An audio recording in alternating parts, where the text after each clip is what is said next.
In Eye on America, a troubling fact of life here in the United States, tension between different racial, ethnic, and religious groups. Is there a new racism? Is there a new anti-Semitism? The focus tonight, blacks and Jews. Richard Threlkeld looks at how and why tension sometimes explodes into violence. Come at the right time. A sermon from Louis Farrakhan, the black preacher. The old Jewish relationship with black people has to be changed. What people call Greenberg and Weisberg. A lecture about Hollywood from Dr. Leonard Jeffries, a college professor. Russian Jewry had a particular control over the movies.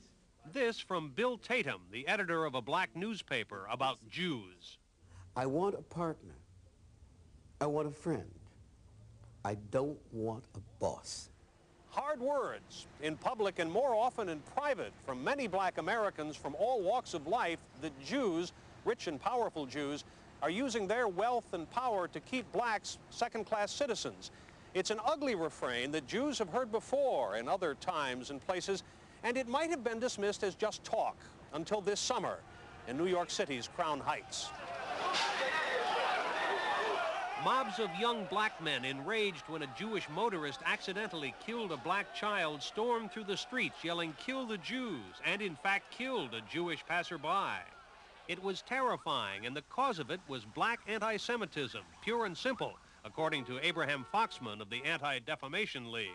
Underlying it could be hundreds of reasons, none of them we believe to justify kill the Jews, Heil Hitler, or to murder a human being because he's Jewish. Jews wonder why moderate black leaders didn't speak out more loudly against the violence. I want the leadership in black community to understand my paranoia when it comes to silence, when people say, "Kill the Jews." Hazel Dukes of the NAACP says the moderates did speak out, but the mostly white media paid attention only to the extremists. There's widespread anti-Semitism. The black communities turned on the Jews. Nonsense. Nonsense, far from the truth. Would I take a gun and shoot you? But there has been a history of tension in this part of the city. Blacks insist the Jews get all the best of it.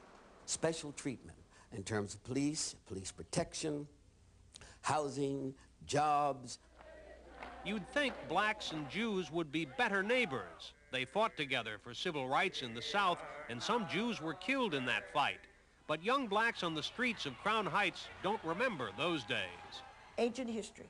They care less about the struggle. Where am I today? Where are my parents who work 2 jobs? Why can't we have decent housing? That kind of hopelessness, you reach a kind of a dead end and you need somebody to act out against. Why us? Well, because of that free-floating anti-Semitism that exists in Japan, Poland, and in Brooklyn. Letty Cotton Prograben has studied black-Jewish relations. Go back to Israel! She says Jews are afraid, not just of black rage, but of something more terrible, the Holocaust. 6 million never again! 6 million never again! Fear is as palpable to us as economic disadvantage is to them. It's very hard to understand. We seem to be speaking out of enormous privilege and high status and economic success. We are speaking out of tremulous fear. Yes, we do understand it. We understand there are bodies in Mississippi crying now from the Delta. We can't even count the numbers from our own Holocaust. We've had it. You only know what you want to know. This tragic falling out between blacks and Jews is a reminder of just how vulnerable these 2 American minorities still are. The danger, said one of those we spoke with, is that we will destroy each other to the delight of those who wish to destroy us both. Richard Threlkeld, CBS News, New York.